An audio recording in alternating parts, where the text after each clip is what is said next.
Bom, pessoal, um salve a todos que estão assistindo essa aula, né? Uma boa noite, um bom dia, uma boa tarde. Nós vamos começar a estudar um pouquinho sobre a Física Geral 1, né? E nessa aula, dar os primeiros passos nas generalidades da física, tá? E também vamos falar sobre análise dimensional. Eu sou o professor Adriano Ferrarez, sejam muito bem-vindos.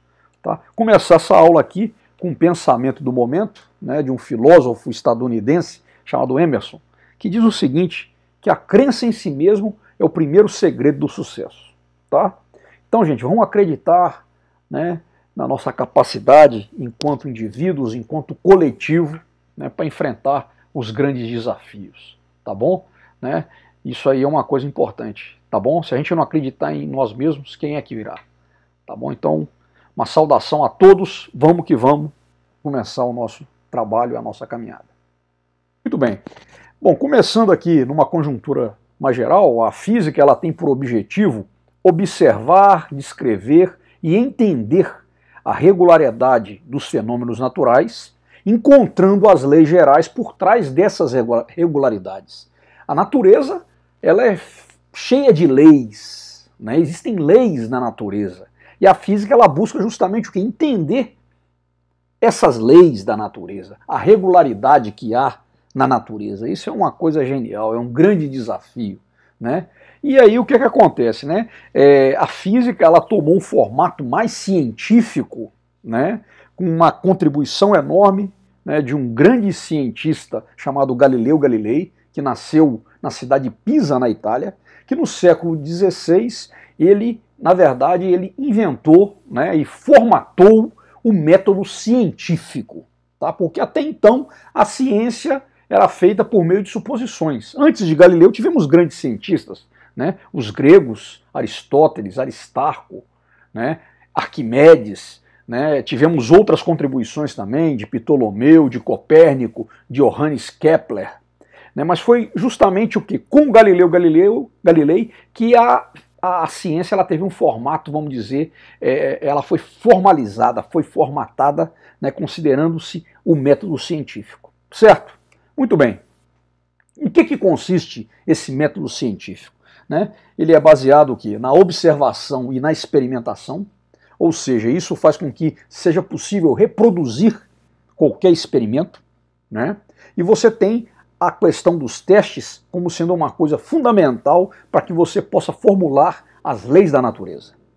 A física, especificamente, ela parte de dados experimentais, embora a gente tenha a física teórica, né, em que você propõe teorias a partir de um exercício mental, tá?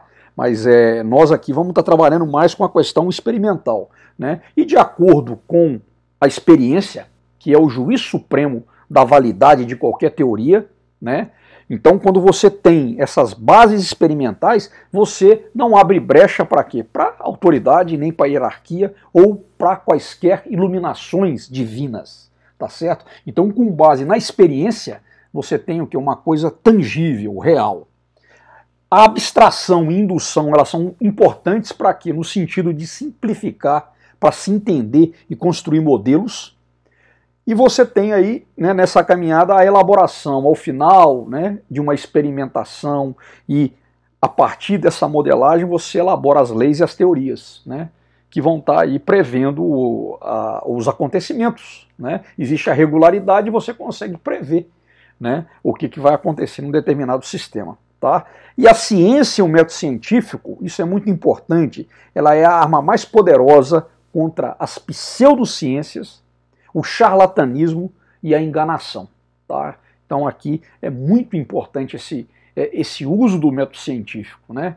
Que veio aí justamente para poder o quê? Colocar, vamos dizer, um procedimento para se realizar a ciência. Tá? Então, resumindo aqui num esquema, nós teríamos então a física experimental, né? Que tem por base a observação, a experimentação, a modelagem, ou seja, você criar um modelo, né, para essa regularidade da natureza, e você tem, a partir desse modelo, a previsão do que pode acontecer. Tá bom? Um experimentador na física, ele usa o tempo, né, e usa um equipamento chamado relógio, o comprimento que é medido através de réguas e a massa que é medida através de balança. E aqui a gente já apresenta o quê? As três grandezas físicas fundamentais, né? Tempo, comprimento e massa. Certo? Então isso aqui é só para poder introduzir e falar um pouquinho sobre o método científico, tá certo? Né? Na próxima aula a gente vai avançar um pouquinho mais acerca desses conceitos físicos, dessas generalidades da física.